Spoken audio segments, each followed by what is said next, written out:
그앗 자손의 헤만이라는 그 사람을 통하여서 하나님은 찬양하는 직무를 감당하게 하셨어요. 그런데 오른쪽에는 아삽을 통하여서 같이 함께 동역하게 했고, 왼쪽에는 에단이라는 사람을 통하여서 같이 함께 그 찬양하는 그 직무를 감당하게 했습니다. 그래서 역대상에 보면 그 찬양대만 288명이고 연주자만 120명이라고 이렇게 얘기를 하고 있었어요. 그렇게 많은 대원들과 함께 찬양하는 리더로 쓰임받았던 사람이 바로 아삽이었습니다. 아삽. 그런데 아삽은 시편 73편을 통하여서 하나님 행복합니다. 하나님 기뻐요. 하나님을 찬양하니까 너무나 행복해요. 저 이 일만 할래요가 아니라 하나님 저 정말 너무 서운해요. 저 정말 아파요. 하나님 앞에 하소연을 하고 있습니다. 그 하소연하는 이유가 무엇입니까? 악인의 형통을 보고 오만한 자를 질투하고 있는 상황인 거예요. 여기서 봤다라는 것은 스쳐 지나가는 보는 것이 아니라 그것에 관심을 두고 주목하고 귀를 기울였다라는 것이죠. 그리고 오만한 자, 하나님을 알지 못하는, 하나님을 인정하지 아니한 자의 삶을 질투하기 시작합니다. 그러면서 자신의 그 악인들의 형통한 삶의 모습들을 쫙 나열을 합니다. 그러면서 그 나열하고 났으면 뭐 괜찮은데 이 한마디로 어찌 보면 하나님의 마음을 더 아프게 하지 않았을까? 우리가 그렇잖아요. 자녀들이 부모님에게 부족함과 아쉬움에 대해서 하소연할 때가 있어요. 그렇지만 하지 말아야 될 말이 있어요. 왜 내가 엄마한테 태어나가지고, 그렇죠? 내가 왜 아빠한테 태어나가지고 그 말을 하면 안 되는 거예요.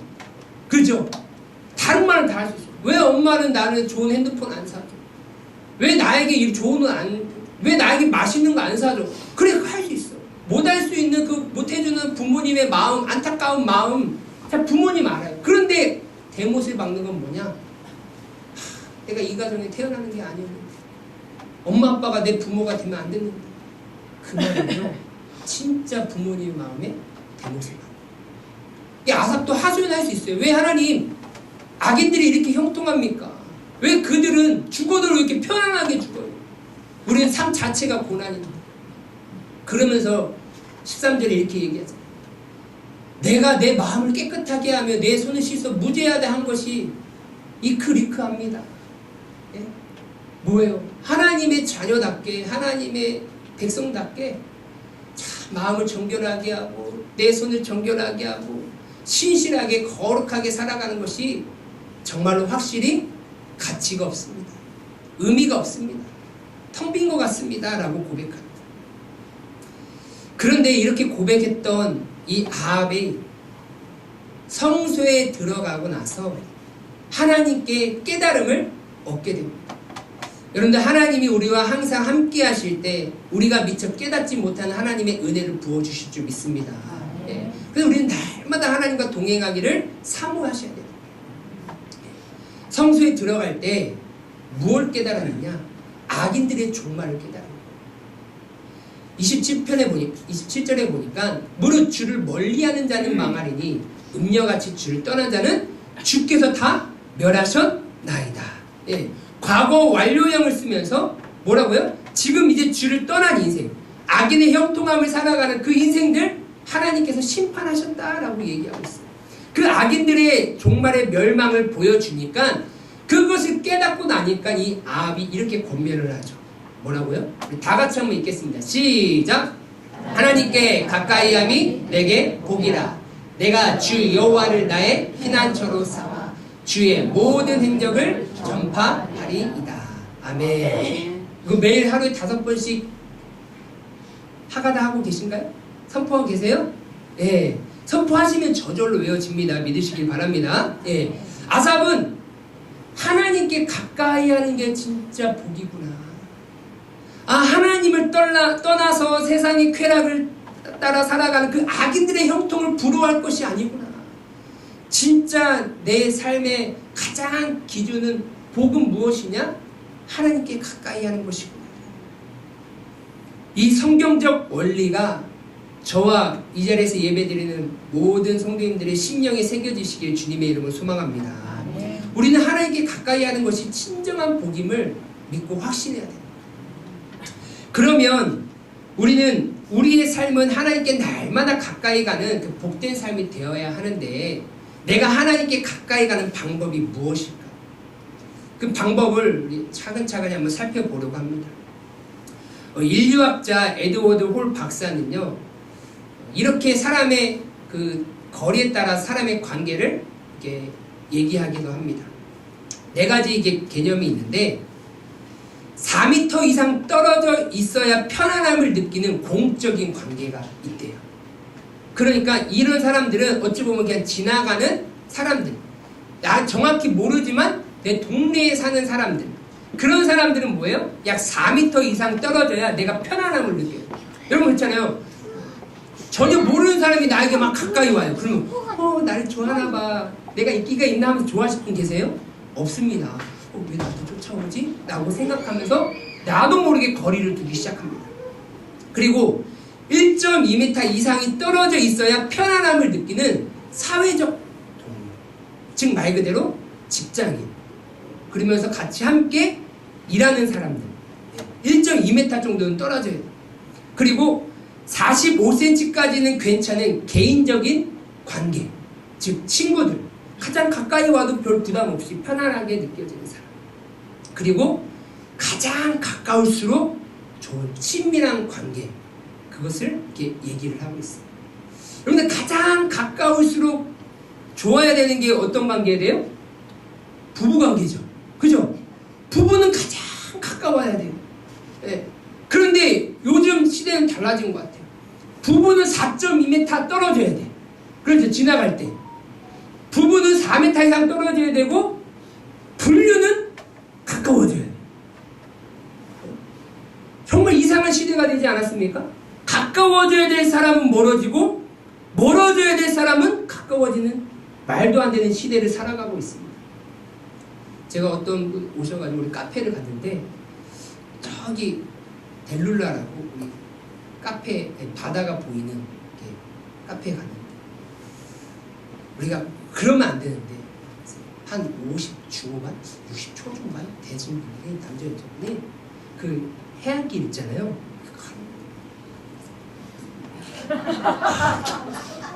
이렇게 먹기 이렇게 하는 거예요. 나도 이제 저희 아내하고 이제 결혼한 지 한 14년 정도 됐는데 15년 됐는데 아직 이렇게 해보진 않았던 것 같아요. 이렇게 해봐야겠네요. 우리를 어떻게 생각하는가. 그러면서 우리가 막 얘기하게 부부일까? 아닐까? 부부가 저렇게 할까? 같이 살았으면 최소 20년 이상 살았을 텐데 거리가 4m 이상 안 떨어지네? 너무 딱 붙어있네. 그리고 막 이렇게 하면서 막 이렇게 허리를 이렇게 감싸고 막 이러는 거예요. 부부겠죠? 네, 부부가 그래야지 하잖아요. 부부가 그래야지. 네. 이것처럼 정말로 가까워져야 하는 사람과는 가까워지지 않고 멀어져야 될 사람과 오히려 가까워지는 이 시대입니다. 사람은요, 가까이 두는 사람을 닮아간다라고 합니다. 과연 지금 나는 하나님과 어떤 거리를 두고 지내고 계십니까? 인류학자가 말하는 것처럼 어떤 거리를 얘기하는 것을 넘어서서 하나님은 우리가 어디 가운데 있길 원하시냐? 우리의 마음 가운데 계시길 원하십니다.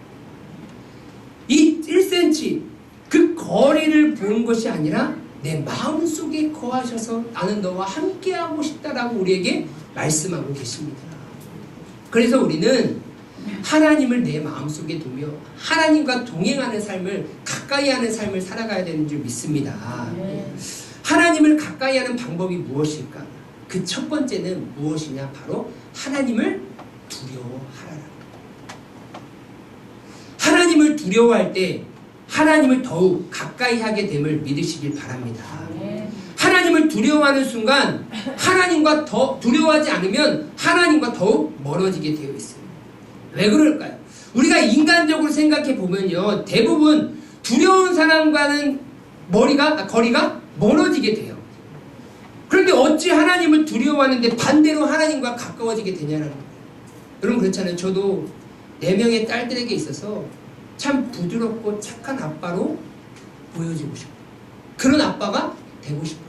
왜 그러냐면 제가 막 혼내고 좀 목소리를 높일 때마다 저희 아내가 저에게 경고하는 메시지가 있어요.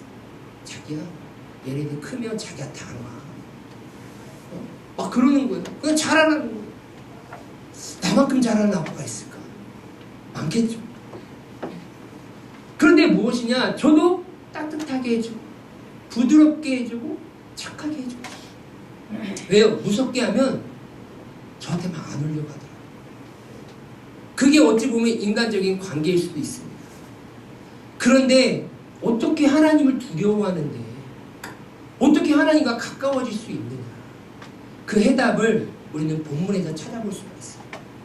오늘 본문에서 예수님께서 제자들에게 무엇을 두려워해야 할지 정확하게 찝어서 가르쳐 주십니다.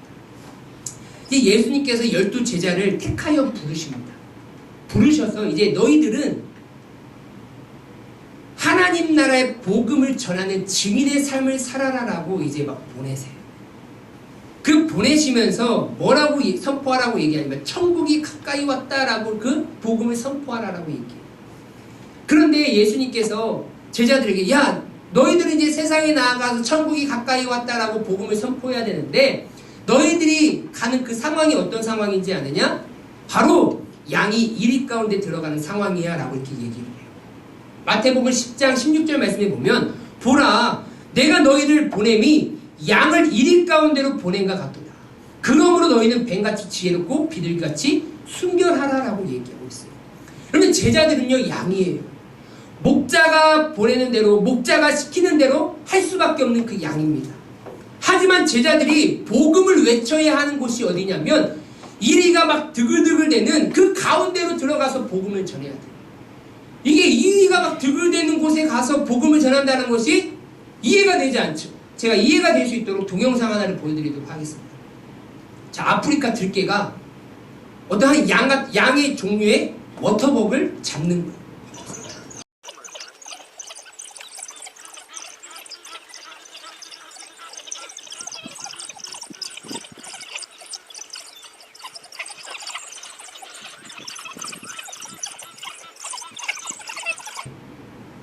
수십 마리의 그 들개가 하나의 워터벅 양 한 마리를 잡으려고요. 정말로 온갖 계획을 세우고 몸부림칩니다. 보이는 순간 막 달려들어요. 그리고 뭐예요? 가장 약한 뒷부분을 계속 물어 뜯었습니다. 물어 뜯어가지고 피를 흘리게끔 해가지고 결국엔 죽게 만들어 그 양을 잡아먹었어요. 지금 제자들이 가서 선포해야 될 곳은 뭐예요? 이런 들개들이 있는 곳이에요. 아무것도 공격할 수 없는 그 양들이 이곳에 들어가야 되는 거예요. 그러면서 예수님께서 제자들에게 뭐라고 했냐? 야 너희들은 고난을 당할 거야. 그 고난에 대해서 얘기를 해요. 17절 18절에 뭐라고 얘기하느냐? 사람들을 삼가라. 그들이 너희를 공에 넘겨주겠고 그들의 회당에서 채찍질하리라. 또 너희가 나로 말미암아 총독들과 임금들 앞에 끌려가리니 이는 그들과 이방인들에게 증거가 되게 하려 하심이라라고 얘기했어요. 예수님께서 제자들을 보내신데 이리 가운데로 갑니다. 그러면서 그 이리와 같은 사람들을 조심하래요. 삼가래요. 그리고 그 제자들을 공회로 넘기는 자가 있을 것이고 또 회당으로 잡아가다가 너희들은 채찍질 할 수도 있다라고 얘기했어요. 공회와 회당이 주로 이루어지는 것은 무엇입니까? 가르침도 있겠지만 재판이 이루어집니다. 판결이 이루어지는 것입니다.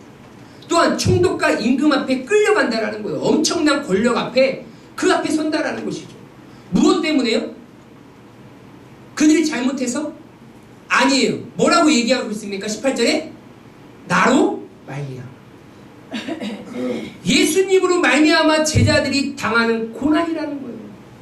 그 예수님만 벗어나면 고난이 없을 텐데 예수님으로 말미암아 뭘 받는 거예요? 총독들과 임금들 앞에 끌려가고 채찍질을 당하고 고난을 당하는 거예요.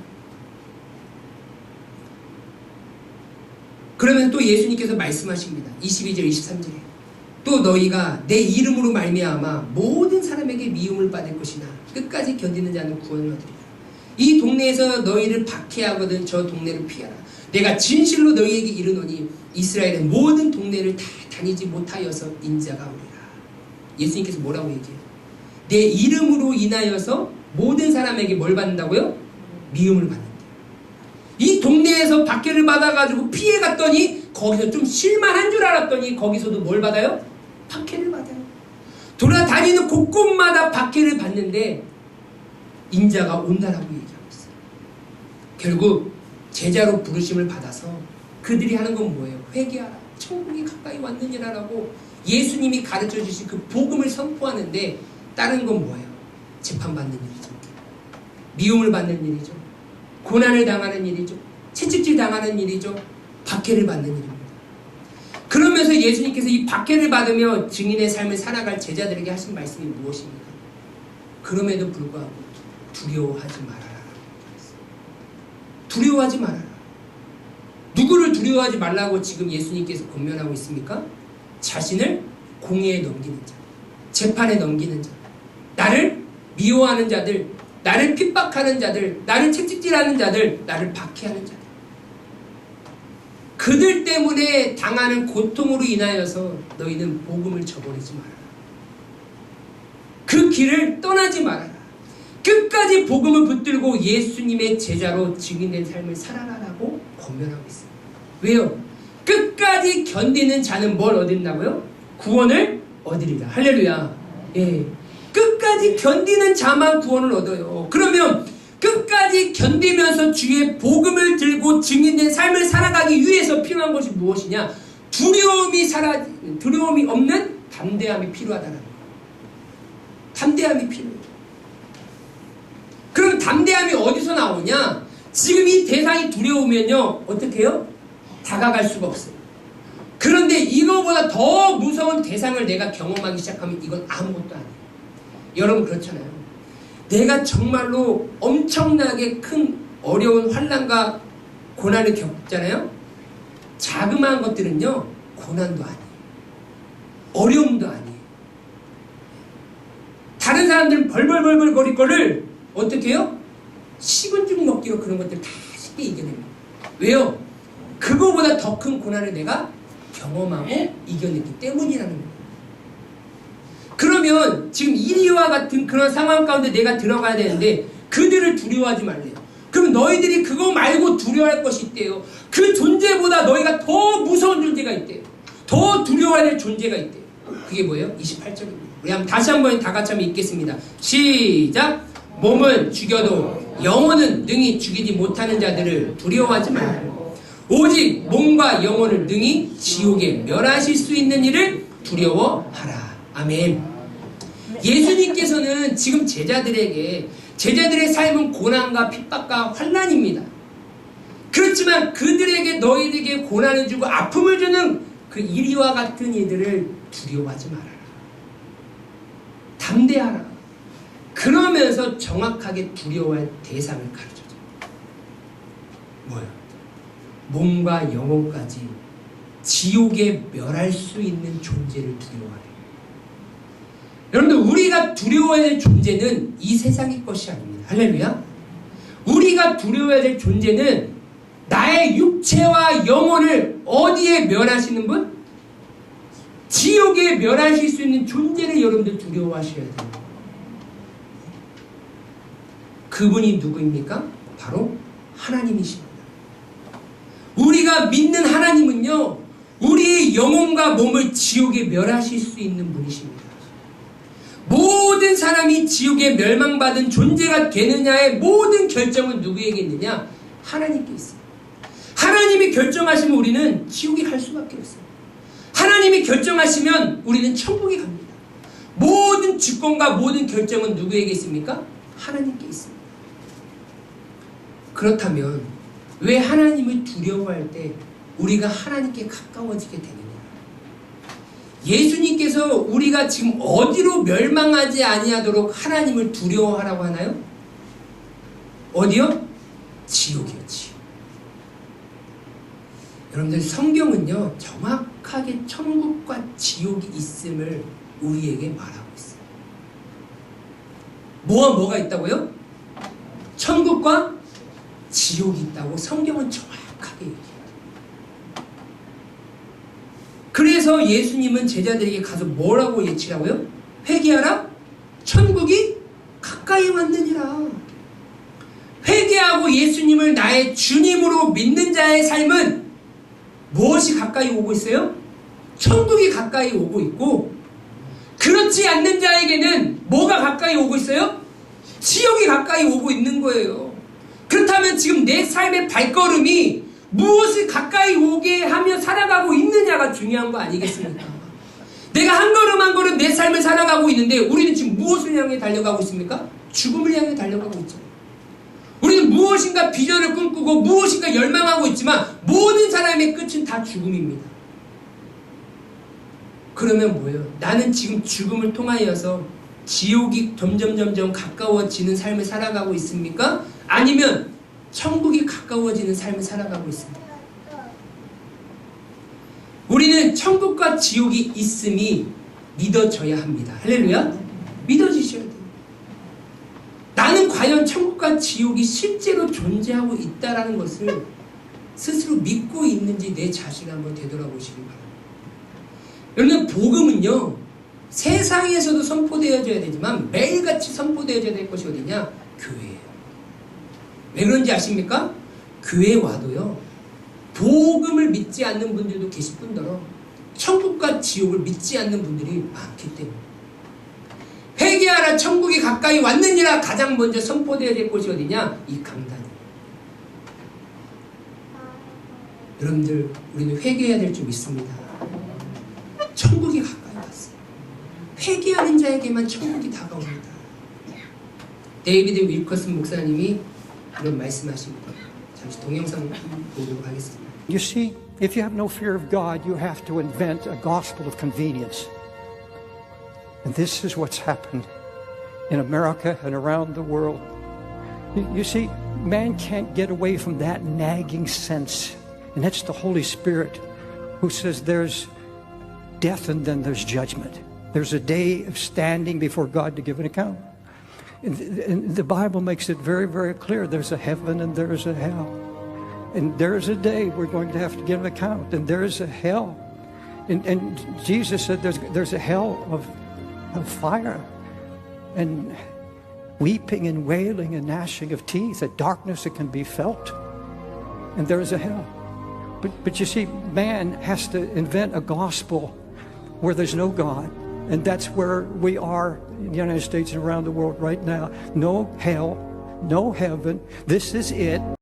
하나님을 두려워하지 않으면 못한 복음을 만들게 됩니다. 이것이 미국과 세계 곳곳에 일어난 일입니다. 인간은 이 불편한 진리를 피할 수 없습니다. 왜냐하면 성령께서 죽음 후에 심판이 있다고 증언하시기 때문입니다. 우리 모두 하나님 앞에 서서 결산할 날이 있습니다. 성경은 천국과 지옥이 있다고 분명히 말합니다. 우리가 결산할 날과 지옥이 있다는 것을 분명히 말합니다. 그리고 예수님은 불지옥이 있다고 말씀하셨습니다. 슬피 울며 이를 갈게 되는 피부로 와닿는 어둠의 지옥이 있다고 하셨습니다. 그런데 오늘날 복음에는 하나님이 없습니다. 이게 미국과 세계 곳곳의 현주소입니다. 지옥과 천국을 전하지 않습니다. 여러분들, 하나님을 두려워하지 않는 순간요, 복음은요 흐려지기 시작해요. 물탄 복음이 돼요. 여러분 그렇잖아요. 우리가 집 같은 거 보면요 100%라고 얘기하잖아요. 거기에 물이 얼마큼 들어있는 거예요. 물만 좀 더 짜잖아요. 양이 많아집니다. 네, 흐려져요. 하나님을 두려워하지 않으면요 나의 영혼에 관심을 두기보다 육체에 더 관심을 두기 시작합니다. 나의 영혼이 지옥에 멸하는 것에는요 두려움을 느끼지를 못해요. 여러분들, 예수님은 슬피 울며 이를 갈 것이고 너희들이 당하는 고통이 피부로 와닿는다라고 분명히 예수님께서 말씀하셨잖아요. 여러분, 부자와 나사로 우리가 예화 많이 알잖아요. 부자는 천국 갔고 나사로는 거지 나사로 천국 갔고 부자는 지옥에 갔잖아요. 지옥에서 경험해 보니까 뭐예요? 못 살겠는 거예요. 아브라함을 만나가지고 뭐라고 얘기합니까? 나에게 지금 물 한 방울만 내 혀를 좀 적셔달라고. 여러분들, 정말로 한여름에 목이 마르고 갈증이 나는데 여러분들 한 방울 떨어뜨린다고 그 갈증이 해결되나요? 아니에요. 그러면서 뭐라고 얘기합니까? 나를 좀 지상으로 좀 보내주라. 내가 가족들과 내 지인들에게 절대로 이곳에 오지 말라라고 내가 좀 말하자. 그때 뭐라고 얘기하고? 선지자들이 이미 다 얘기해놨다. 그 선지자들이 하는 말을 통하여서 깨닫는 자만 하나님의 나라에 간다라고 얘기합니다.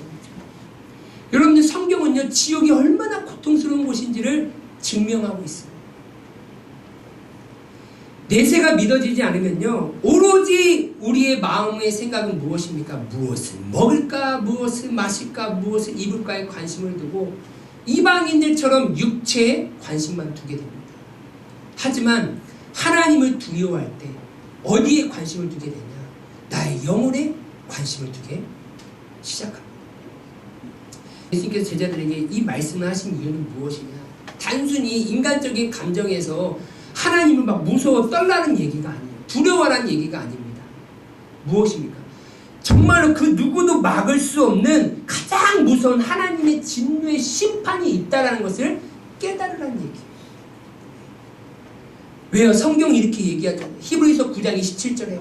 한 번 죽는 것은 사람에게 정해진 것이요, 그 후에는 뭐가 있으리니? 심판이 있으리니.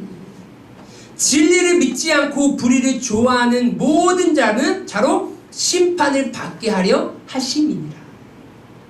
분명히 하나님은요, 양과 염소를 가르십니다. 슬기로운 처녀와 미련한 처녀를 가르십니다. 가르치는 이유는 무엇이냐? 하나는 멸류관을 주기 위함이고 하나는 심판하기 위함이시다. 분명히 성경은 사람이 죽은 후에 심판이 있다고 경고합니다. 불의를 좋아하는 모든 자로 심판을 받게 한다라고 하나님은 약속하셨어요.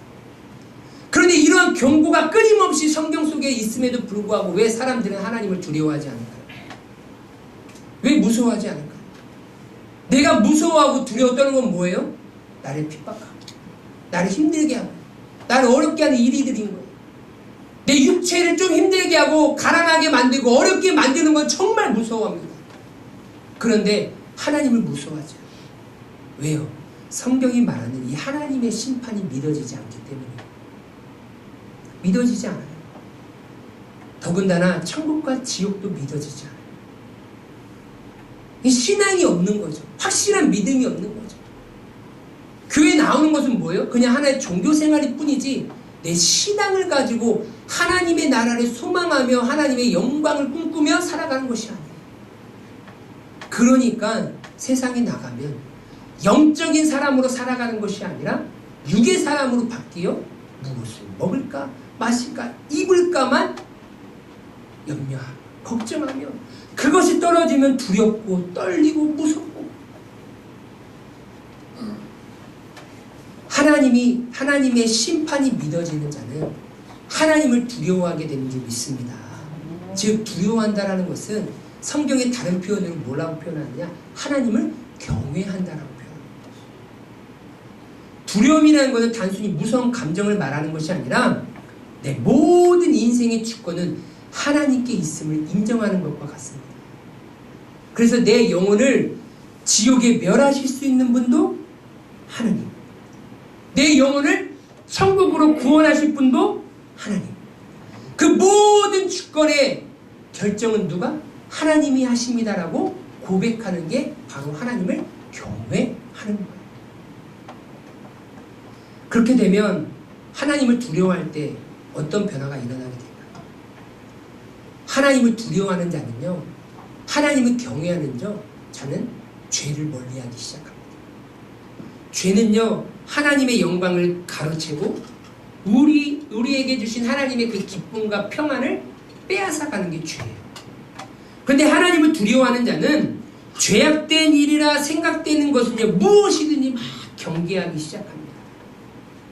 죄와 악의 모양조차도 막 두려워하기 시작해요. 여러분들 한번 암에 걸린 사람은요, 먹는 것을 정말로 두려워합니다.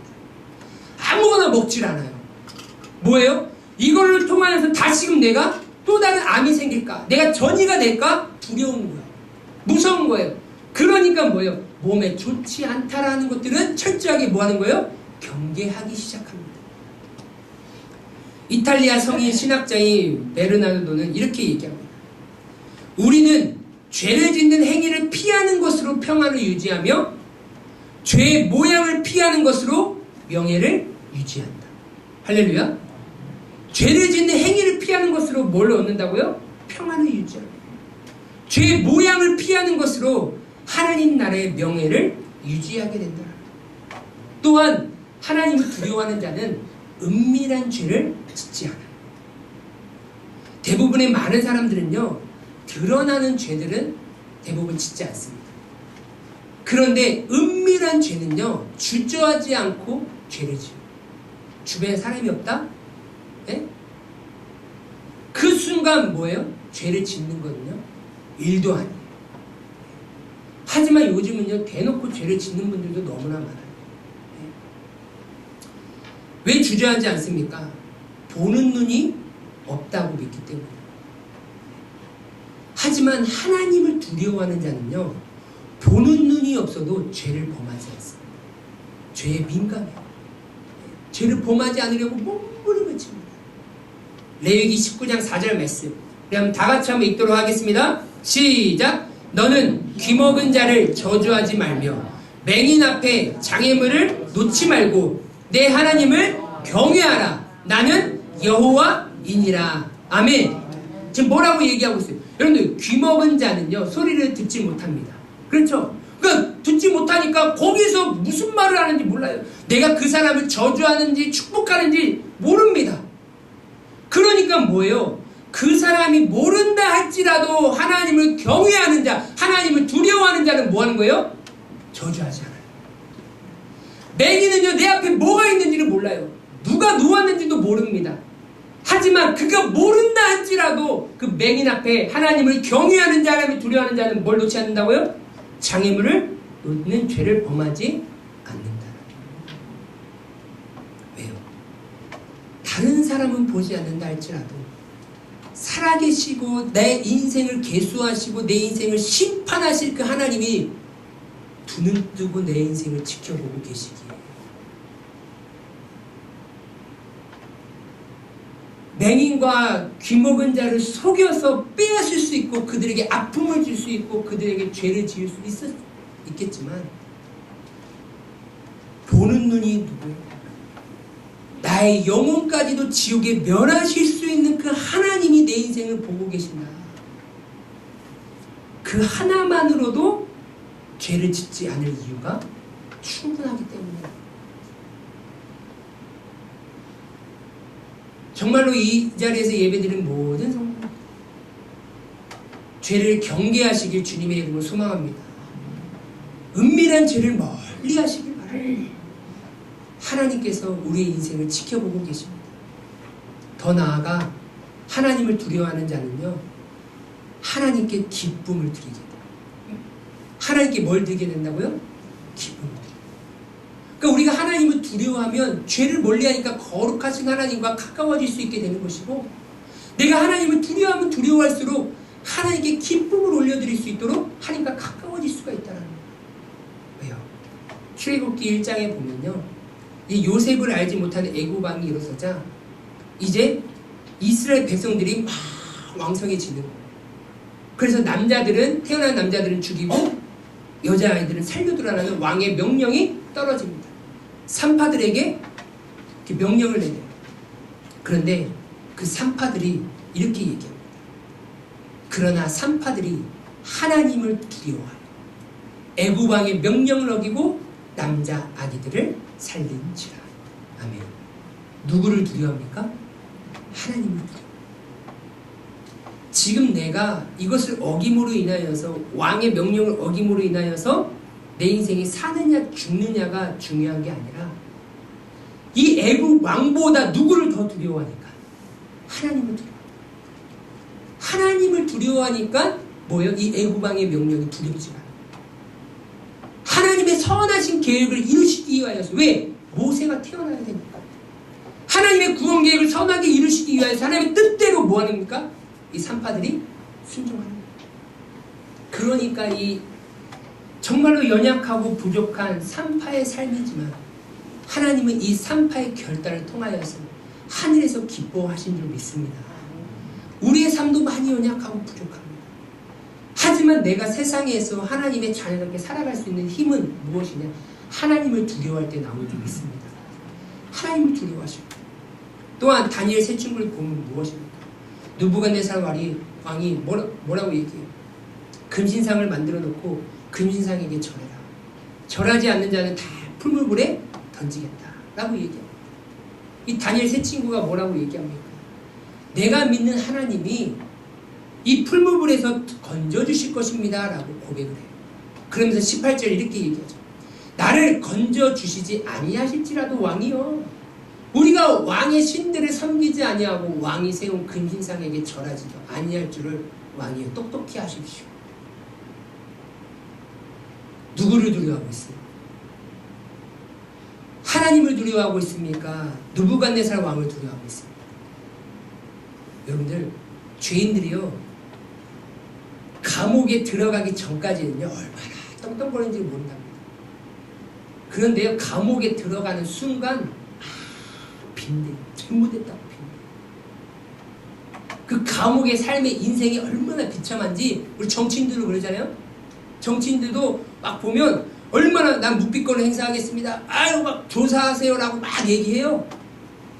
그런데 딱 구속되는 순간 검사한테 판사한테 간절히. 근데 우리의 현실 속에서 그게 내 눈앞에 딱 닥치면요, 이게 쉬운 줄 아십니까? 아니에요. 다 복음을 내팽개치고 다 복음을 버려버리고 그 권력 앞에 무릎 꿇을 자들이 수도 없이 많다. 나에게 닥치지 않았으니까, 내가 풀무불에 들어가지 않은 상황이니까. 에이, 다니엘 세 친구는 그렇겠지. 에이, 산파는 당연히 그럴 수 있지. 아닙니다. 단 하나예요. 내가 하나님을 두려워해야 돼. 나의 영혼이 지금 지옥에 가느냐 천국에 가느냐를 정말 깨달을 때 나의 인생의 결정을 올바르게 선택할 수 있다는 거죠. 하나님을 두려워하는 자는요, 하나님을 기쁘시게 하는 일에 최우선으로 생각합니다. 토마스 왓슨은 이렇게 얘기합니다. 하나님은 그분을 두려워하는 자에게는 가장 좋은 친구이지만 그렇지 않는 자에게는 가장 무서운 적이십니다. 오늘 예배에 나오신 모든 성도님들, 하나님을 두려워하시기 주님의 이름으로 소망합니다. 그러므로 하나님과 가장 가까운 친구가 되시길 소망합니다. 하나님을 두려워하지 아니하고 세상 쾌락에 빠져 살아가는 그 인생은 하나님의 가장 큰 적이 됩니다. 무서운 적이 됩니다. 시편 31편 19절 20절 말씀 읽고 마치도록 하겠습니다. 주를 두려워하는 자를 위하여 쌓아두신 은혜, 곧 주께 피하는 자를 위하여 인생 앞에 베푸신 은혜가 어찌 그리 큰지. 할렐루야. 누구를 위하여 쌓아두신 은혜? 주를 두려워하는 자, 주를 경외하는 자,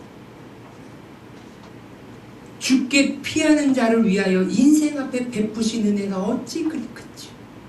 주께서 주를 피하고 주를 두려워하는 자를 위하여 은밀한 곳에 숨겨주시고 사람의 그런 올무나 꾀에서 벗어나게 하여 주시고 비밀이 장막에 감추사 말다툼에서 면하게 하시리이다. 아멘.